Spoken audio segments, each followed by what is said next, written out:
নারীর নিরাপদ ও স্বাচ্ছন্দ্যপূর্ণ যাতায়াত নিশ্চিত করতে চালু হয়েছে মহিলা পিঙ্ক বাস সার্ভিস। এ বাসের বিশেষত্ব হল চালক, কন্ডাক্টর, সহকারী সবাই নারী। এই বাস নিয়ে সামাজিক যোগাযোগ মাধ্যমেও চলছে নানা আলোচনা। এরই মধ্যে বিবিসি বাংলার সাংবাদিক মোহনা হোসেনের একটি ফেসবুক পোস্ট বেশ নজর কেড়েছে।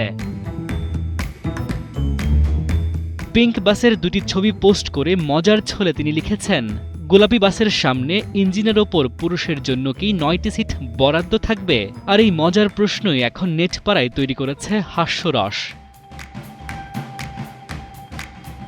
নারীদের জন্য আলাদা বাস, তাহলে পুরুষ যাত্রীরা কোথায় বসবেন? ইঞ্জিনের ওপর ৯টি সিট। সামাজিক যোগাযোগ মাধ্যমে এমন মজার কল্পনায় যেন জমিয়ে দিয়েছে পিঙ্ক বাসের আলোচনা। তবে নারীদের জন্য এমন উদ্যোগকে ইতিবাচকভাবেই দেখেছেন সাধারণ মানুষ।